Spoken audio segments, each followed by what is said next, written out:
Nous sommes avec Abidine Diakhaté, vous êtes le chef du département exploitation au niveau de la région de Dakar à l'ONAS. Nous allons parler avec vous de ces opérations de curage au niveau du réseau d'assainissement. Vous procédez à ces opérations à chaque hivernage. À quoi cela consiste exactement? Merci, madame. Vous savez, pour assurer la collecte et le transport des eaux pluviales, la collecte et le transport des eaux pluviales se fait à travers un réseau de drainage qui comprend des ouvrages de captage. Et en général, quand vous circulez, c'est les grilles avaloirs que vous voyez tout le long des chaussées ou bien au niveau de certains points bas. Donc, je disais que ça se fait à travers des ouvrages de captage, de drainage et de stockage. Les ouvrages de drainage sont constitués par des conduites d'évacuation ou des canaux, de grands canaux ou bien des conduites d'évacuation. Les ouvrages de transit ou de captage peuvent être soit des bassins d'orage ou bien des stations de pompage qui évacuent après vers un exutoire qui, pour les eaux pluviales, est constitué, principalement c'est la mer au niveau de Dakar, c'est la mer qui constitue l'exutoire principal pour les eaux pluviales. Donc ces ouvrages-là font l'objet d'un entretien périodique à l'approche de chaque hivernage. Cette année, on a démarré les opérations depuis le mois d'avril. Ces opérations ont consisté à curer les différents types de réseaux en utilisant différents types de méthodologies également. Pour les ouvrages de captage, c'est-à-dire les grilles avaloirs et autres, c'est souvent un curage manuel ou mécanique, mais exceptionnellement. Maintenant, pour les ouvrages de collecte et de drainage qui sont constitués par les conduites circulaires et les canaux d'évacuation, c'est soit un curage hydrodynamique avec des engins hydrocureurs, un curage manuel s'il s'agit de gros collecteurs d'un diamètre supérieur à 400, ou bien un curage mécanique souvent pour ce qui est des canaux, les grands canaux d'évacuation des eaux pluviales comme le canal 4 ou le canal 6 qui se trouve au niveau de la zone industrielle. Pour les ouvrages de transit qui sont constitués également par les stations de pompage ou les bassins d'orage, là aussi, on fait soit un curage hydrodynamique ou un curage mécanique. Le curage hydrodynamique consiste à utiliser des engins hydrocureurs qui vont venir aspirer tout ce qui est détritus et boue, sable au niveau de ces ouvrages-là. C'est une opération qu'on effectue chaque année avant le début de l'hivernage, mais qui est continue. C'est-à-dire ça se continue pendant et après l'hivernage. Parce que pendant l'hivernage également, nous avons un réensablement de tous ces ouvrages dont j'ai parlé tantôt. Après chaque pluie, en général, il y a un réensablement au niveau de certains points. Ce n'est pas tous les points qui se réensablent, mais au niveau de certains points où on a un taux d'ensablement de la voirie assez important, les ouvrages prennent encore du sable et on est obligé de repasser pour faire le curage. Ce curage-là, c'est compris dans ce qu'on appelle le contrat de performance qu'ONAS a signé avec l'État du Sénégal. Normalement, avant chaque hivernage sur l'année, l'ONAS doit curer 35% du réseau d'évacuation des eaux pluviales et 40% du réseau d'évacuation des eaux usées. C'est ce qui figure dans le contrat de performance État-ONAS. Mais actuellement, au moment où je parle, nous sommes à un taux de curage sur les réseaux d'eau pluviale de plus de 50%. Ce qui veut dire qu'on a même dépassé largement l'indicateur qui est contractuel entre l'État et l'Office national de l'assainissement. À cause du taux d'ensablement important de ces ouvrages-là. Et concernant maintenant le réseau, toujours le réseau d'assainissement, il y a eu beaucoup de casses sur ce réseau et ce qui entraîne des écoulements d'eau usée et d'eau pluviale dans plusieurs endroits. Et dites-nous, qu'est-ce que l'ONAS fait concrètement pour éviter tous ces désagréments? Effectivement, le taux de casse au niveau du réseau d'assainissement de Dakar est très, très important. Actuellement, au moment où je vous parle, on est au 9e mois, c'est-à-dire 9e mois, on est à 308 casses sur le réseau d'assainissement de Dakar. De Dakar, je vous dis. 308 casses. ce qui nous fait une moyenne de plus d'une casse et autres par 1,28 casses par jour. Une moyenne de 1,28 casses par jour. Et ces casses se passent sur des conduites enterrées. Chaque fois que ça se produit, il faut creuser et il faut remplacer sur un bon linéaire, souvent entre deux regards, au moins 30 mètres de conduite à poser encore pour assurer l'écoulement normal des eaux, pour rétablir l'écoulement normal des eaux. C'est un problème que nous vivons chaque année et qui est consécutif à la vétusté du réseau d'assainissement de Dakar. Dans certains quartiers, c'est un réseau d'assainissement qui date de plus de 60 ans d'âge et qui est là, qui est toujours fonctionnel, dont la capacité est dépassée sur certains quartiers et qui est ensuite très vétuste et en amiante ciment. Mais bon, je vous dis aussi que face à ce problème, l'État du Sénégal n'est pas resté les bras croisés, parce que si vous parcourez les plus vieux quartiers de Dakar, c'est-à-dire la Médina, Rebeuss, Colobane, Gueule Tapée, il y a un important programme de renouvellement de ces réseaux-là qui est en train de dérouler présentement au moment où je vous parle. On est à un état d'avancement assez important. Et tous les réseaux assainissement, eau usée et eau pluviale au niveau de ces quartiers dont je vous ai cité vont être entièrement renouvelés. Mais dans d'autres quartiers, le problème se pose toujours. Si vous allez au niveau des SICAP, Dieuppeul, HLM, etc.,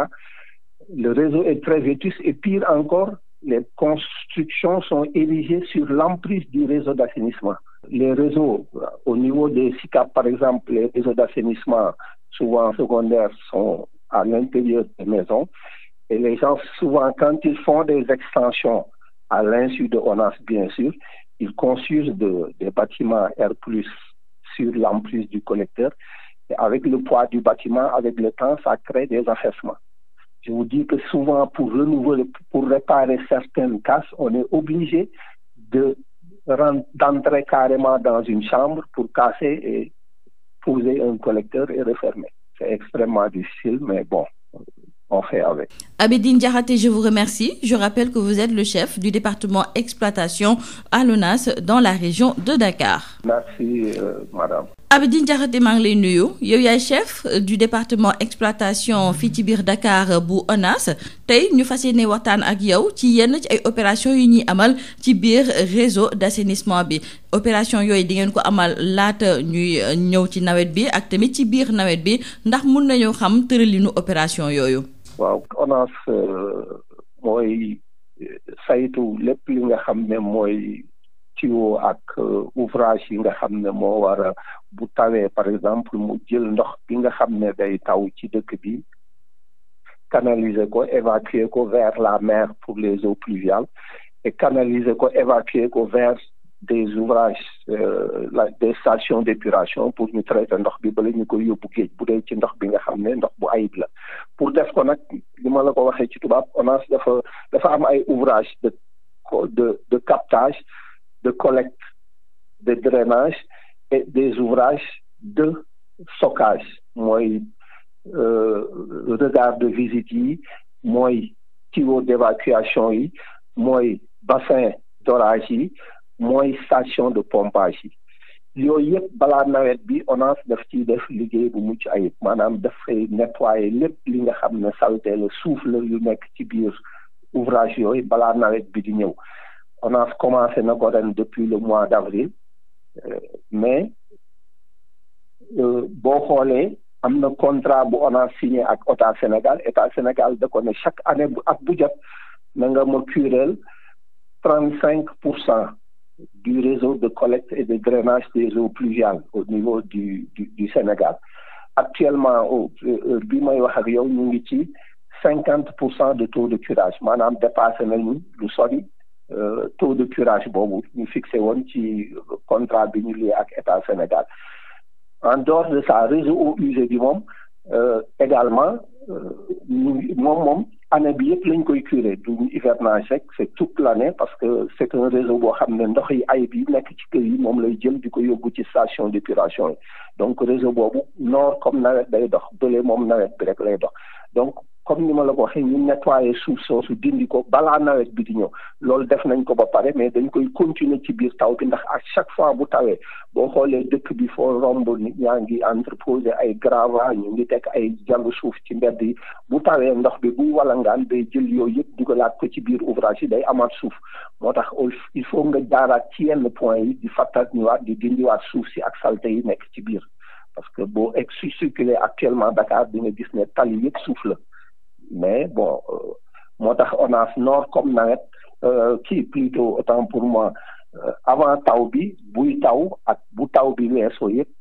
opération yooyu dañ koy continuer.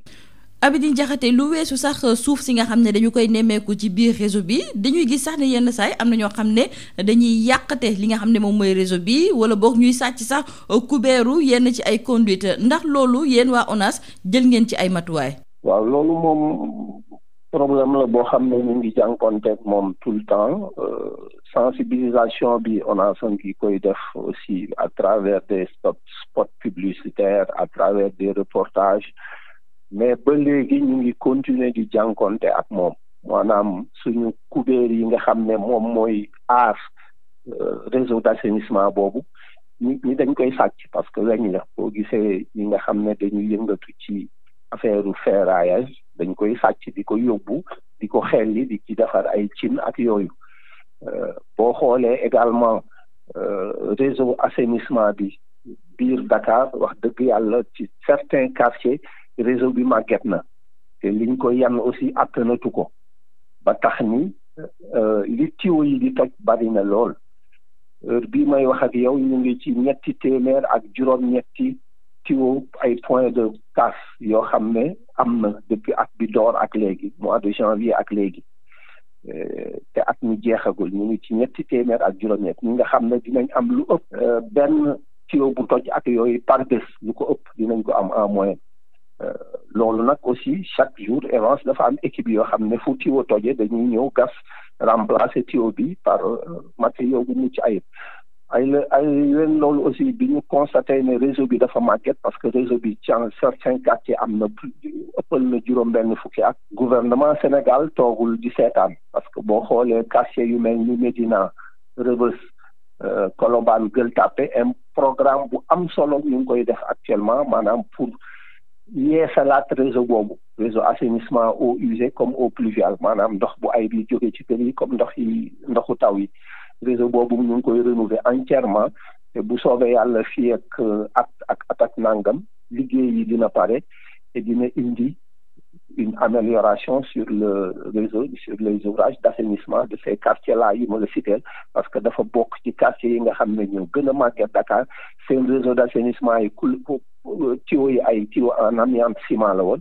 boo ci xoolee ci partie yu bari sax nga xam ne tuyau yi dem na ba seey amiante ciment la dem na ba seey ci biir suuf si tuyau amatu fa donc un peu pour en résumer loolu problème yooyu la ñuy jànkonteel pour aussi réseau de collecte ak drainage eaux pluviales maanaam ndoxu taw yi